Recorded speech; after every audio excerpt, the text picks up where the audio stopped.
Hey everyone, welcome back to our channel with a new video. Sorry for the delay. 1-2 दिन से मैं video नहीं डाल पा रही थी, लेकिन अब मैं कंसिस्टेंस रहूँगी। तो आज मैं आपके लिए लेके आई हूँ थर्ड डिजीज़ पोलियोमाइलाइटिस, यानी कि पोलियो, जिसको हम पोलियो भी कहते हैं। आपने पोलियो के बारे में सुना तो बहुत होगा, बचपन में दवाइयाँ भी पी हैं, लेकिन ये पोलियो है क्या, चलो जानते हैं। तो पोलियो का पूरा नाम पोलियोमाइलाइटिस है और पोलियोमाइलाइटिस को ही पोलियो भी कहा जाता है। पोलियो एक ऐसी एक्यूट इन्फेक्शियस डिजीज़ है जो पोलियो वायरस से होती है।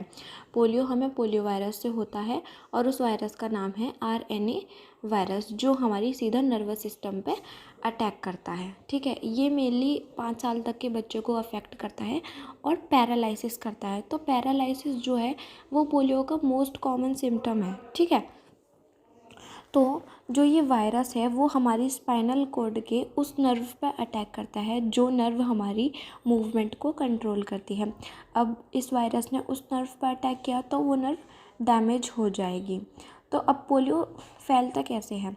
तो polio can be transmitted through contaminated food, water और contact with an infect person. Polio food, water के थ्रू भी फैल सकता है, या फिर अगर तुम उस इंसान के कांटेक्ट में आए हो जिसको पहले से पोलियो है तो आप भी इफ़ेक्ट हो सकता है। अब ये जो टर्म है पोलियोमाइलाइटिस, अब इसको बीच में तोड़ तोड़ के इसके मीनिंग बनाते हैं। पोलियो का मीनिंग होता है ग्रे, माई का मतलब होता है स्पाइनल कॉर्ड और लाइटाइस का मतलब इन्फ्लेमेशन। तो शुरुआत में आपने पिक्चर में देखा था कि एक चाइल्ड स्ट्रगल कर रहा है अपनी लेग को मूव करने में due to polio. And now you can see the image of 3 types of polio virus। तो 3 तरह के पोलियो वायरस होते हैं। जो पहला टाइप है वो बहुत ही ज़्यादा कॉमन है, ठीक है, और जो सेकंड टाइप है वो लेस कॉमन है। जो थर्ड टाइप है वो तो रेयर है बहुत ही ज़्यादा। तो इन तीन टाइप्स के बारे में हम आगे पढ़ेंगे। Now you can see the footage of a child with a limp leg. तो जैसा मैंने आपको अभी थोड़ी देर पहले बताया कि पैरालिसिस पोलियो का बहुत ही कॉमन सिम्टम है। ठीक है, हम कैसे पता लगाएंगे कि हमारी बॉडी में पोलियो हो रहा है? तो हमारी बॉडी की एक साइड बॉडी को, या फिर हमारा जिस भी नर्व को उसने अटैक किया है, जिस भी पार्ट में पोलियो हुआ है वहाँ पैरालिसिस हो जाएगा, जिससे हमें मूवमेंट में दिक्कत होगी। अब it typically begins with flu like symptoms. अब ये कैसे स्टार्ट होता है? सिम्टम्स होते हैं कुछ जैसे cold, fever, body pain, diarrhoea, vomiting. अचानक तो हमें ऐसा है नहीं कि वायरस ने अटैक कर दिया, हम अचानक ही अगले दिन हमें पैरालिटिक अटैक आ गया, नहीं। पहले कोल्ड होगा, फीवर होगा, मोस्टली केसेस में बॉडी पेन, डायरिया और वॉमिटिंग को भी फील किया गया है। However, the most common sign of polio is when body part become limp। जब हमारी बॉडी पार्ट लिम्प हो जाती है, ये बहुत ही ज़्यादा कॉमन साइन है पोलियो का। This paralysis is usually permanent after 7 months and secondary problem such as epilepsy में अकर। तो अभी मैंने एक टर्म यूज़ करी थी कि हमारे बॉडी पार्ट लिम्प हो जाते हैं, लिम्प बन जाते हैं। तो लिम्प का मतलब क्या होता है? लिम्प का मतलब आपने देखा होगा, लिम्प का एक्चुअल मीनिंग है लंगड़ा, या फिर कोई इंसान है जिसको पोलियो हो रहा है वो लंगड़ा के चल रहा है। तो यहाँ पे एक और टर्म आई है एपिलेप्सी। प्राइमरी प्रॉब्लम्स तो ये होती है कि कोल्ड हो रहा है, फीवर हो रहा है, बॉडी पेन हो रहा है, डायरिया हो रहा है और वॉमिटिंग हो रही है। अब सेकेंडरी प्रॉब्लम हो रही है कि एपिलेप्सी हो जाती है। एपिलेप्सी का मतलब होता है मिर्गी, मतलब एक ऐसा डिसऑर्डर जो हमारे ब्रेन के अंदर जो नर्व सेल एक्टिविटी कर रही है ना, वो डिस्टर्ब है, वो एक्टिविटी अपना कर ही नहीं पा रही है, वो एक्टिविटी करने में डिस्टर्ब हो रही है, जिसकी वजह से सीजर्स होते हैं। इसी को ही एपिलेप्सी कहते हैं। So now you can see the diagram of a spinal cord. This is our diagram of spinal cord. तो पोलियो वायरस जो है वो हमारे स्पाइनल कॉर्ड पर अटैक करता है, जिससे हमारी वो नर्व डैमेज हो जाती है जो मूवमेंट को कंट्रोल करती है, as I earlier told you.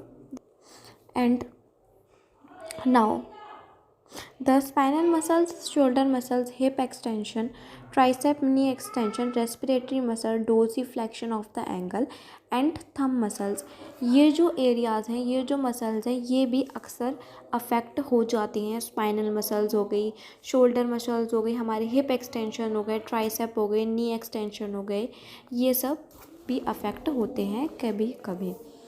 तो you can see the footage of a child with clubbed foot. Clubbed feet हम प्रीवियस वीडियो में मैंने आपको बताया था। क्लब्ड फीट क्या होता है? पैर का पूरा नहीं पड़ना ज़मीन पर, ठीक है। Polio can also cause other deformities, मतलब पोलियो से और भी डिफॉर्मिटीज़ हो सकती हैं। अब जैसे क्या है, सेरेब्रल पाल्सी भी हो सकती है, क्लब्ड फिट मैं बता ही चुकी हूँ आपको। मस्कुलर डायस्ट्रॉफी भी हो सकती है, अर्ब्स पाल्सी हो सकती है, हिप प्रॉब्लम्स हो सकती है, स्पाइना बायोफिडा हो सकता है, इंजरी हो सकती है स्पाइनल कॉर्ड में या फिर किसी पर्टिकुलर नर्व। तो इस पिक्चर में आप देख रहे हो कि एक बच्चा अपनी वैक्सीन लगवा रहा है पोलियो की। तो अब 3 टाइप्स ऑफ पोलियो वायरस के बारे में बात करते हैं। फर्स्ट है स्पाइनल पैरालिटिक पोलियो, सेकंड है बल्बर पोलियो और थर्ड है बल्बो स्पाइनल पोलियो। जैसा हमने पहले ही पढ़ा था कि जो स्पाइनल पैरालिटिक पोलियो है वो मोस्ट कॉमन टाइप है पोलियो का, मतलब accounting for approx 80% cases, 80% cases में स्पाइनल पैरालिटिक पोलियो ही देखा गया है।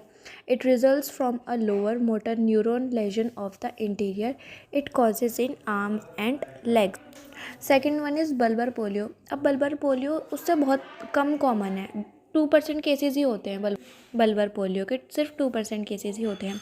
अब बल्बर पोलियो में होता क्या है? It is a form of polio affecting neurons of the medulla oblongata of the brain stem.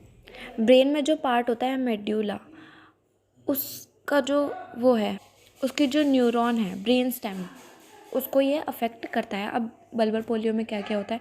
Difficulty in breathing, it effects neuron of diaphragm. Breathing में डिफ़िकल्टी आ सकती है या फिर ये जो हमारे डायफ्राम के न्यूरॉन्स हैं उसको इफ़ेक्ट कर सकता है। स्वेलो करने में और हमारी क्रैनियल नर्व डैमेज हो जाती है। ईटिंग स्पीकिंग करने में भी प्रॉब्लम्स आ सकती है। Third one is bulbo spinal polio. Bulbo spinal polio, जैसे कि हमने बोला था कि थर्ड जो टाइप होता है वो बहुत ही रेयर होता है। तो bulbo spinal polio combination of both upper polio, मतलब स्पाइनल पैरालिटिक और बल्बर पोलियो एक साथ होना बल्बल स्पाइनल पोलियो कहलाता है। ये बहुत ही रेयर है, सिर्फ 20% केसेस ही देखने को मिलते हैं। तो नाउ अब हम प्रिवेंशन देख लेते हैं पोलियो के, कि पोलियो के प्रिवेंशंस क्या क्या हो सकते हैं या फिर किस टाइप से प्रिकॉशंस लेने चाहिए। So prevention is essential when it comes to polio.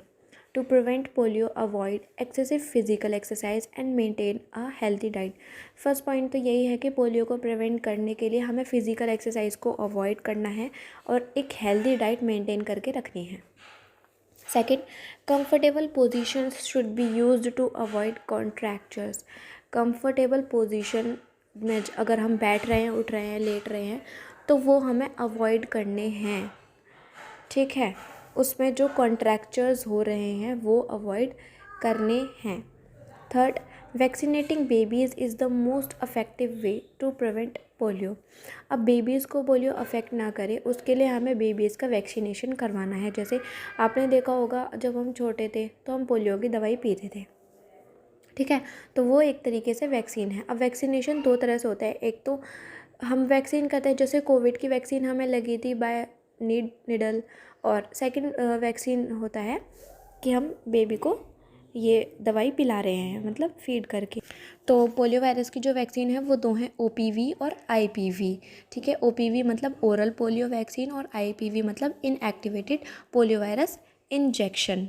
Fourth, the first vaccination should be administered around 3 months, followed by 2 more vaccine until 8 months। तो जो पहली वैक्सीनेशन है वो 3 महीने के आसपास होनी चाहिए और जो बाकी की जो 2 वैक्सीनेशन हैं वो 8वें महीने के अराउंड या उसके बाद हो जानी चाहिए। Fifth, live polio vaccine should be kept frozen and community help should be shot to ensure the vaccine is administered correctly। तो जो लाइव पोलियो वैक्सीन है उसको फ्रोज़न करके रखना चाहिए, ठीक है। And community help should be shot to ensure, और हमें कम्युनिटी में ये इंश्योर करना चाहिए कि क्या सब ने वैक्सीन्स ली है, करेक्टली सब में वैक्सीन्स डिस्ट्रीब्यूट हुई है या नहीं। Sixth, vaccinating the child when he और she does not have a fever, cold और डायरिया इज़ इसेंशियल। बच्चे को जब वैक्सीन दो, जब ऐसा नहीं है कि जब सिम्टम्स आएंगे कोल्ड फीवर के जब ही दो, अगर कोल्ड फीवर या डायरिया के सिम्टम्स नहीं आ रहे हैं तब भी हम बच्चे को वैक्सीनेट प्रोटेक्शन दे सकते हैं। Now you can see the footage of a child with leg braces. तो आपको मालूम है लेग ब्रेसेस क्यों होते हैं? एज यूजुअली व्हेन ही और she have a problem in move. तो लास्टली पोलियोमाइलाइटिस को मैनेजमेंट कैसे कर सकते हैं हम? तो इसके मैनेजमेंट के लिए ऑर्थोपेडिक सर्जरी हेल्पफुल रहती है, as well as using proper equipment such as braces and crutches. Orthopaedic surgery तो हम करवा ही रहे हैं इसके मैनेजमेंट के लिए, लेकिन अगर मूवमेंट में दिक्कत हो रही है तो हम उसके लिए ब्रेसेस और क्रचेस भी यूज़ कर सकते हैं। आगे, taking good care of the affected limb is essential to prevent further complication. तो जो हमारा लिम्ब अफेक्ट हुआ है, जो भी बॉडी पार्ट अफेक्ट हुआ है, उसकी हम अच्छे से केयर कर सकते हैं ताकि हम जो आगे के कॉम्प्लिकेशंस होने वाले हैं उनको प्रिवेंट कर सकें। ठीक है, next you can see the footage of a child walking with assistance indicates successful poliomyelitis management. तो at the end battle is complete. जो हमने अभी एक पिक्चर में देखा कि उसने पोलियो को डिफीट कर ही दिया, अच्छे से प्रिकॉशंस लेके, उसका मैनेजमेंट करके।